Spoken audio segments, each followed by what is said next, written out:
আসসালামু আলাইকুম রহমতুল্লাহ। সম্মানিত প্রিয় দর্শক মণ্ডলী, জুলাইয়ের সনদের বাস্তবায়নের উদ্দেশ্যে ফেব্রুয়ারিতে জাতীয় সংসদ নির্বাচনের আয়োজন সহ 5 দফা দাবিতে বাংলাদেশ জামায়াত ইসলামী 12 অক্টোবর আবার নতুন কর্মসূচির ঘোষণা করেছে। এর আগে সেপ্টেম্বর মাসে 3 দিন কর্মসূচির ঘোষণা করেছিল বাংলাদেশ জামায়াত ইসলামী।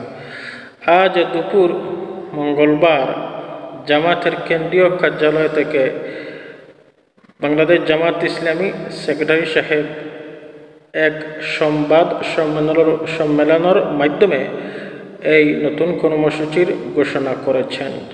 এছাড়াও অক্টোবর মাসের 10 তারিখে সারা দেশ বাংলাদেশ জামায়াত ইসলামীর গণমিছিল চলবে।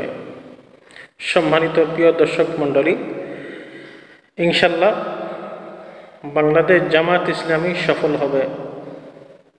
ইনশাল্লাহ আগামীর বাংলাদেশ জামায়াত ইসলামীর বাংলাদেশ হবে। ইনশাল্লাহ সরকার গঠন জামায়াত ইসলামী করবে। এই কথাটি বিএনপি ভালো করে বুঝে গেছে, তাই এখন বিএনপি চাচ্ছে যে জাতীয় সংসদ নির্বাচন ফেব্রুয়ারিতে এখন তারা নির্বাচন করতে রাজি হচ্ছে না। তারা চাচ্ছে এখন নির্বাচন পিছাবে, কারণ তারা বুঝে গেছে তারা হারবে। তাদের দলের অবস্থা এখন ভালো নয়। দলটির মধ্যে তারা নিজেদের মধ্যে কোন দল ঢুকে গেছে এবং অশান্তি বিরাজ করতেছে বিএনপির মধ্যে। তাই দেখেন না, নেতাদের অবস্থা খারাপ, তারেক জিয়ার বক্তব্যের মধ্যে হতাশ।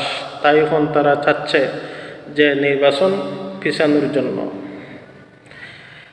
যাই হোক, এই নিয়ে বাংলাদেশ জামায়াত ইসলামী আবার নতুন কর্মসূচির ঘোষণা করেছে। জাতীয় সংসদ নির্বাচনের আয়োজন সহ এবং জুলাইয়ের সনদের ভিত্তিতে 12 অক্টোবর।